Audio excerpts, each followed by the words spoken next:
તો નમસ્કાર ગુજરાત, સ્વાગત છે ફરી એકવાર આપનો આજના તાજા નવા હવામાન સમાચારની અંદર. આજે તારીખ 31 ડિસેમ્બર 2025 અને વાર થયો છે બુધવાર. ત્યારે આજે 2025 ની સાલનો છેલ્લો દિવસ છે. આવતીકાલથી મિત્રો 2026 લાગી જવાની છે, પરંતુ 2026 તો આવી, પરંતુ ગુજરાત રાજ્યમાં મેઘતાંડવના મંડાણ લઈને આવી, કારણ કે ગુજરાત રાજ્ય પર ફરી એકવાર મિત્રો ભરશિયાળી મેઘરાજાનું મેઘતાંડવ જોવા મળવાનું છે. ત્યારે આગાહી પણ જાહેર કરી દેવામાં આવી છે. ઓફિશિયલી હવામાન ખાતું પણ હવે આગળ આવી ગયું છે. ત્યારે હવામાન ખાતાએ મિત્રો ખુદ આગાહી આજે જાહેર કરી છે અને ગુજરાતવાસીઓને સૂચના આપવામાં આવી છે કે કેટલાક ભાગોમાં માવઠાનો કહેર જોવા મળશે. તો આવનારા 2 થી 3 દિવસ ભારે રહેવાના છે. સૌથી પહેલા તો આજનો દિવસ એટલે કે 31 તારીખ 12મા મહિનાની, ત્યાર પછી આવતીકાલે 2026 નો પ્રથમ દિવસ એટલે કે 1 જાન્યુઆરી, ત્યાર પછી 2 જાન્યુઆરી. આ 3 દિવસ ગુજરાત રાજ્ય માટે કાળ સમાન બની શકે, કારણ કે ગુજરાત રાજ્ય પર જે વેસ્ટર્ન ડિસ્ટર્બન્સ અને જે પશ્ચિમી વિક્ષેપોને કારણે પાકિસ્તાન ઉપરથી જે વાદળો પસાર થવાના છે, સીધા ગુજરાત રાજ્ય પર તબાહી મચાવી શકે. ત્યારે શું છે નવી આગાહી? ગુજરાત રાજ્યના કયા ગામોને અસર કરશે? વરસાદ, શિયાળો સાથે જ મિત્રો તોફાની પવનોની પણ આગાહી કરી દેવામાં આવી છે. અંબાલાલ પટેલે પણ આગાહી કરી છે અને વરસાદ અંગે હવામાન નિષ્ણાંતોએ પણ આગાહી કરી છે અને હવામાન વિભાગે પણ આગાહી કરી છે. તો આ મિત્રો બધી બાજુથી જે આગાહી થઈ રહી છે તે જોતા એવું લાગી રહ્યું છે કે ગુજરાત રાજ્યના વાસીઓને ફરી એકવાર હવે એક નવો ખતરો તોળાઈ રહ્યો છે. દિવાળી ઉપર ગુજરાતના ખેડૂતોએ માવઠાનો ખતરો જોયો છે, વળી પાછો માવઠાનો ખતરો હવે ગુજરાત રાજ્ય ઉપર ફરી એકવાર મંડાયો છે. ત્યારે ગુજરાતવાસીઓએ તૈયારી રાખવી પડશે, કારણ કે ખાસ આવનારી 72 કલાક ભારે એટલે કે મિત્રો જે વાદળો આગળ વધી રહ્યા છે તેના ફોટા અને વિડીયો પણ હું તમને આજના આ વિડીયોમાં આગળ દેખાડવાનો છું, કારણ કે જે હદના વાદળો, જે હદના કશ કાતરા, બધી વસ્તુઓ જે અવકાશમાં જોવા મળી છે, જોતા એવું લાગી રહ્યું છે કે આવનારા દિવસો ભારે, કારણ કે માવઠાના મજબૂત અને તીવ્ર ચાન્સ બની રહ્યા છે. જેના વિશે તો હું તમને એક ગામનું નામ લઈને સચોટ માહિતી આપવાનો છું. આજના વિડીયોની અંદર કયા મુદ્દા વિશે વાત કરવાની છે પણ આગળ જાણીએ. એના પહેલા મિત્રો, જો તમે આ ઓનલી વેધર ચેનલને સબસ્ક્રાઇબ નથી કરી તો ચેનલને સબસ્ક્રાઇબ કરી લેજો, કારણ કે આ ચેનલના માધ્યમથી સાચી અને હકીકત જે માહિતી હશે હવામાનને લગતી દરરોજ તમને મળી જશે. અને મિત્રો, આજનો તમે આ વિડીયો છેલ્લે સુધી માત્ર જોઈ લેશો તો તમારે હવામાનને લગતો બીજો કોઈ પણ વિડીયો જોવાની જરૂરિયાત નહીં પડે, કારણ કે A to Z હવામાનને લગતી બધી જ માહિતી તમને આ વિડીયોના માધ્યમથી મળી જવાની છે. તો ચાલો મિત્રો, હવે આપણે એક લિસ્ટ બનાવી અને જાણીએ કે આજના વિડીયોની અંદર આપણે કયા મુદ્દાઓ વિશે ચર્ચા કરવાની છે, કે જેનાથી તમને ખ્યાલ આવે કે આજનો આ ટોપિક જે છે, આજનો આ વિડીયો જે છે તે આપણો કયા મુદ્દાઓ પર રહેવાનો છે. તો સૌથી પહેલા મિત્રો તમને જણાવી દઉં તો આજના વિડીયોની અંદર આપણે 3 થી 4 મુદ્દાઓ કવર કરવાના છે. સૌથી પહેલા નંબર ઉપર હું તમને જણાવવાનો છું ગુજરાત રાજ્યના હાલના હવામાનની અંદર, જે હાલના વાતાવરણની અંદર જે મિત્રો પલટો આવી રહ્યો છે. તો ગુજરાત રાજ્યનું જે હાલનું વાતાવરણ છે તે મિત્રો એક વિચિત્ર જોવા મળી રહ્યું છે, કારણ કે ઋતુ ચાલી રહી છે શિયાળો. ત્યારે ભર શિયાળે જે માવઠાના મંડાણ નાખ્યા છે, હાલનું વાતાવરણ જે છે તેના વિશે હું તમને માહિતી આપીશ. બીજા નંબરે મિત્રો માહિતી આપવાની છે તો કેટલાક નકશાઓ લઈને અમે આવેલા છે, જે નકશાઓ ઓફિશિયલ હવામાન વિભાગે જાહેર કરેલા છે. તો હવામાન વિભાગે પણ મિત્રો વરસાદની માહિતી જે જાહેર કરી છે એના વિશે હું તમને અપડેટ આપીશ. હવામાન વિભાગે જે નકશા જાહેર કર્યા છે. બીજા નંબરે અંબાલાલ પટેલે પણ એક માહિતી જાહેર કરી છે, એના વિશે પણ હું તમને દેખાડીશ. અને ત્રીજા નંબર ઉપર મિત્રો આપણે વાત કરવાની છે તો ગુજરાત રાજ્યના કયા ગામડાઓની અંદર, કયા જિલ્લાઓની અંદર વરસાદ આવશે. એક ગામનું નામ લઈને મિત્રો જે છે તે તમને સચોટ અને સાચી માહિતી આપવામાં આવશે. છેલ્લે મિત્રો ચોથા નંબરે મારે તમને થોડી ઘણી માહિતી અત્યારે ચાલી રહેલા શિયાળા વિશે પણ આપવાની છે, કારણ કે ઠંડીને લઈને પણ આગાહી છે, એના વિશે પણ આગળ વાત કરીશું. મિત્રો, આ બધી જ માહિતી જે છે તે ધીરે ધીરે આજના વિડીયોની અંદર આપણે કવર કરવાની છે. અને મોટી વાત એ છે કે એક ગામના નામ સાથે જે છે તે હું તમને માહિતી આજના વિડીયોની અંદર આપવાનો છું. વિડીયો ઘણો બધો કામનો રહેવાનો છે, છેલ્લે સુધી જોશો તો બધું જ જ્ઞાન તમને મળી જશે. તમારે બીજા કોઈ વિડીયો જોવાની પણ જરૂરિયાત નહીં પડે. તો ચાલો મિત્રો, ટાઈમની વગર વગાડીએ ટાઈમ બગડ્યા વગર વિડીયોની શરૂઆત કરીએ. સૌથી પહેલા મિત્રો વાત કરીએ ગુજરાત રાજ્યના હાલના હવામાનના વિશે. તો ગુજરાતનું હાલનું હવામાન કંઈક એવું છે કે વાદળો ગુજરાત ઉપર ઘેરાઈ રહ્યા છે. જોઈ લો મિત્રો, આ ગુજરાત રાજ્યનો આખો નકશો છે, હું તમને અહીંયા કવર કરીને દેખાડું. તો આ આખું મિત્રો આપણું ગુજરાત છે. અને ગુજરાતની અંદર જોશો તો જે ડાબી તરફના જે આ ભાગો છે ત્યાં મિત્રો જો તો આ જે કાળો ભાગ છે મિત્રો વાદળો છે. તો આ વાદળો જે છે તે મિત્રો ગુજરાત રાજ્ય પર ઘેરાઈ ચૂક્યા છે. અને જોશો તો મિત્રો આ ઉપરથી જે છે તે આ રીતના વાદળો આવી રહ્યા છે. અને ઉપરનો જે પટ્ટો છે એ મિત્રો પાકિસ્તાનનો છે. તમને અહીંયા ફરી એકવાર હું તમને અહીંયા લખીને દેખાડી દઉં. તો આ જે પટ્ટો છે મિત્રો, આ પાકિસ્તાન લાગુનો વિસ્તાર છે. પાકિસ્તાનમાંથી મિત્રો આ વાદળો જે છે તે ભારત તરફ અને ખાસ તો ગુજરાત તરફ જે છે તે મિત્રો આવી રહ્યા છે અને નીચે જે છે તે મિત્રો આ આપણું ગુજરાત છે.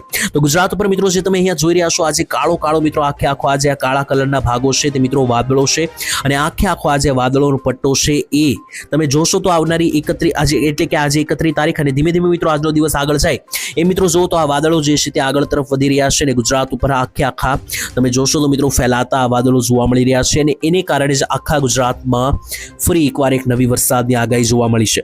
તો ગુજરાતનું હાલનું વાતાવરણ એ જણાવી રહ્યું છે કે ગુજરાતમાં ભલે અત્યારે શિયાળો ચાલી રહ્યો હોય પરંતુ આ જે વાદળો જામ્યા છે આ વાદળો ગુજરાત રાજ્ય માટે કાળ બનીને સામે આવી શકે અને આ વાદળોને લઈને જ ઓફિશિયલી હવામાન ખાતાએ અંબાલાલ પટેલે આગાહી જાહેર કરી દીધી છે.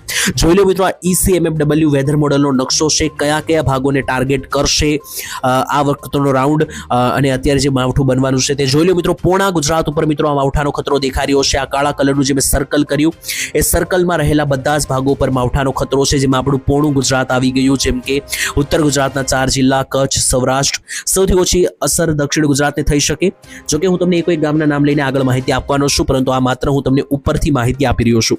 તેની સાથે મિત્રો જોઈ લો તો અંબાલાલ પટેલે પણ એક ખૂબ જ મોટી અને ખતરનાક આગાહી જાહેર કરી દીધી છે. એના ઉપર પણ નજર મારીએ તો જોઈ લો ભારતીય હવામાન વિભાગની પહેલા વાત કરીએ તો ભારતીય હવામાન વિભાગે આવનારી 48 થી 72 કલાક માટે ગુજરાતના કેટલાક ભાગોમાં કમોસમી વરસાદની આગાહી કરી છે.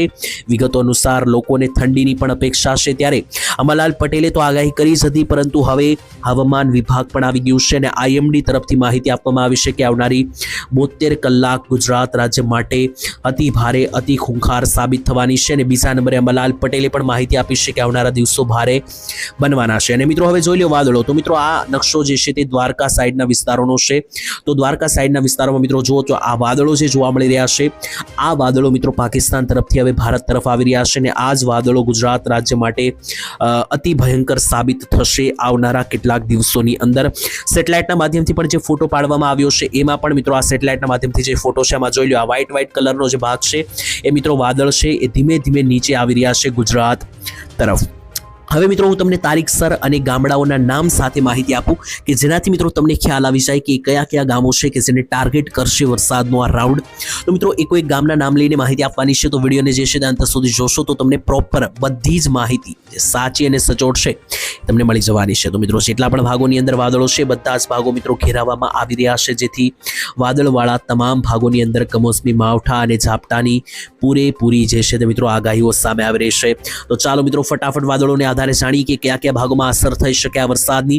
તો સૌથી પહેલા મિત્રો કચ્છ અને ઉત્તર ગુજરાતના 4 જિલ્લા ઉપર મિત્રો પુષ્કળ પ્રમાણમાં વાદળો જે છે તે આગળ વધી રહ્યા છે જેથી ઉત્તર ગુજરાતના 4 જિલ્લા અને કચ્છ આ બધા ભાગોની અંદર મિત્રો આ જોઈ લો આ વાદળનો જે ઘેરાવો છે એને કારણે ઉત્તર ગુજરાતના વિસ્તારો વિશે વાત કરીએ તો મહેસાણાથી લઈને પાલનપુર પાટણ સાબરકાંઠા બનાસકાંઠાથી લઈને અરવલ્લીના વિસ્તાર તેની સાથે કચ્છના વિસ્તાર. તો આ જે મિત્રો જિલ્લા જણાવ્યા મેં તમને જિલ્લામાં આવતા તાલુકા ઉપર સૌથી વધારે વરસાદ માવઠાનો ખતરો છે ભર શિયાળે. ત્યાર પછી મિત્રો દક્ષિણીય દરિયાકાંઠાના જે મિત્રો સૌરાષ્ટ્રના જે દરિયાકાંઠાના ભાગો છે જેમાં જોઈ લો તો મોરબીથી માંડીને સુરેન્દ્રનગર થઈ ગયું હાલવડ થઈ ગયું નીચે આવે તો રાજકોટ બોટાદનો પટ્ટો થઈ ગયો જામનગર દ્વારકા ભાટિયા જામખંભાળિયા પોરબંદર. તો આ મિત્રો જે પટ્ટો છે આખો જે સૌરાષ્ટ્રનો એકદમ ડાબી તરફનો એટલે કે પશ્ચિમીય ભાગ છે જેમાં જિલ્લાઓ વિશે માહિતી આપું તો જામનગર દ્વારકા સુરેન્દ્રનગર રાજકોટ પોરબંદર અને આસપાસના પંથકો. તો આ જિલ્લામાં આવતા તમામ ગામડાઓ પર વરસાદ અને માવઠાનો સૌથી વધારે ખતરો છે. જ્યારે ભાવનગર અને અમરેલી સાઈડ મિત્રો એટલો કોઈ મોટો ખતરો નથી પરંતુ ઝાપટાઓ પડી શકે. મધ્ય ગુજરાતની વાત કરીએ તો મધ્ય ગુજરાત ઉપરથી પણ મિત્રો આ વાદળો જે છે તે પસાર થવાના છે આવનારા દિવસોને લઈને મિત્રો જે અપડેટ છે જોઈ લો મિત્રો 1 તારીખ આસપાસ આ જે મધ્ય ગુજરાતનો પટ્ટો છે ત્યાં ઘેરી રહ્યા છે વાદળો જેને કારણે મધ્ય ગુજરાતના પટ્ટામાં પણ મિત્રો અહીંયા તમે જોઈ લો તો લુણાવાડાથી લઈને અમદાવાદ મહેસાણાના વિસ્તારો ગાંધીધામના વિસ્તારોથી લઈને દાહોદ ગોધરાનો પણ જે આ પટ્ટો છે આ બધા જ વિસ્તારોની અંદર કમોસમી માવઠાઓની શક્યતાઓ વધી રહી છે. ઉત્તર ગુજરાતની માહિતી મેં તમને પહેલા જ આપી દીધી. દક્ષિણ ગુજરાત વિશે વાત કરીએ તો દક્ષિણ ગુજરાતમાં 31 તારીખે કોઈ ખતરો નથી આજે ખતરો નથી પરંતુ 1 અને 2 તારીખ દરમિયાન જોઈ લો દક્ષિણીય ગુજરાતના પણ જે આ ભાગ છે જ્યાં સુરત આવેલું છે વડોદરા નર્મદા તાપી આ ભાગોમાં પણ વાદળોનો પ્રકોપ વધી રહ્યો છે જેથી આ ભાગોમાં પણ ઝાપટાની આગાહી બની શકે. જોકે મિત્રો તમને એવી માહિતી આપીએ તો દક્ષિણ ગુજરાતના વલસાડ વાપી નવસારી ડાંગ આ ભાગોમાં કોઈ પણ પ્રકારના માવઠાની આગાહી નથી. બાકી મિત્રો તમને જણાવી દઈએ તો આ કોઈ પ્રોપર એક વરસાદની સિસ્ટમ નથી પરંતુ જસ્ટ એક માવઠાની સિસ્ટમ તમે ગણી શકો. વરસાદ વરસાદની કોઈ પ્રોપર સિસ્ટમ નથી, પરંતુ આ ભર શિયાળે જે સિસ્ટમ બની છે એ એટલા માટે ખતરનાક, કારણ કે જો એક બે ગામડાઓની અંદર પણ માવઠું આવ્યું તો એ ખતરનાક સાબિત થઈ શકે, એટલા માટે લોકોએ બચીને રહેવાનું છે. બાકી મિત્રો તમને જણાવી દીધું, આ એક ભર શિયાળેનો વરસાદ છે, આ કોઈ ચોમાસાની સિસ્ટમ નથી, જેથી મિત્રો આનાથી કોઈ મોટી એવી ડરવાની જરૂર તો ખાસ નથી. પરંતુ મિત્રો છતાં પણ આપણે કાળજી રાખવી જોઈએ, કારણ કે દિવાળી સમયગાળા દરમિયાન જે માવઠું આવ્યું હતું અને એણે મિત્રો જે ખેલ કર્યો હતો ખેડૂતો સાથે, આપણે સૌ જાણીએ છીએ અને આપણે સૌએ મિત્રો જે છે તે ભોગવ્યું પણ હતું. તો આગાહી ઉપર ભરોસો રાખીને મિત્રો ખાસ સાવચેતી રાખવી, તમારા ખેતીલક્ષી કામો છે અગાઉ પાર પાડી દેવા, તૈયારીમાં રહેવું. બાકી મિત્રો વરસાદ એવું કંઈ ખતરનાક તો નહીં આવે, માત્ર ઝાપટા સ્વરૂપે આવી શકે. અને બાકી મિત્રો સિસ્ટમ બદલાશે તો પળે પળની અપડેટ આપણે આ ચેનલ ઉપર આપવાની પ્રક્રિયા કરીશું. તો ખાસ ચેનલ સાથે તમે સબસ્ક્રાઇબ કરીને જોડાયેલા હશો, તો જ્યારે પણ મિત્રો કોઈ પણ પ્રકારની વરસાદની સિસ્ટમ પર અપડેટ બદલાશે તો હું તમને આ ચેનલના માધ્યમથી પ્રોપર અપડેટ આપી દઈશ, માહિતી આપી દઈશ. તો એ માટે ચેનલ સાથે જોડાયેલા રહેજો. તો મિત્રો હાલ આજ માટે આટલું જ રાખીએ છીએ. શિયાળા અંગે થોડી ઘણી માહિતી તમને છેલ્લે આપું. તો મિત્રો ઠંડીને લઈને પણ અંબાલાલે આગાહી કરી છે કે આ જે રાઉન્ડ છે માવઠાનો એ જશે, ત્યાર પછી મિત્રો ધીમે ધીમે ઉત્તરાયણ તરફ આપણે આગળ વધશું અને તે સમયગાળા દરમિયાન પુષ્કળ ઠંડી પડવાની છે, પશ્ચિમી વિક્ષેપના પવનો પણ ફૂંકાવાના છે, પરંતુ એના ઉપર અત્યારે નજર નથી, લોકોની નજર વરસાદ અને માવઠા ઉપર છે. એટલા માટે મેં વધારે વાત એની જ કરી છે. આવનારા દિવસોમાં જ્યારે આપણે આ મુદ્દાથી બહાર આવશું ત્યારે પવન અને ઠંડી વિશે પણ માહિતી આપશું. એના માટે ચેનલને સબસ્ક્રાઇબ કરીને રાખજો, ભવિષ્યમાં વાત કરીશું. આજ માટે આટલું જ રાખીએ છીએ. કયા ગામથી તમે આ વિડીયો જોયો કોમેન્ટમાં લખી દેજો. વિડીયો પસંદ હોય વિડીયોને લાઈક શેર સબસ્ક્રાઇબ કરી દેજો. ધન્યવાદ. જય માતાજી, જય દ્વારકાધીશ.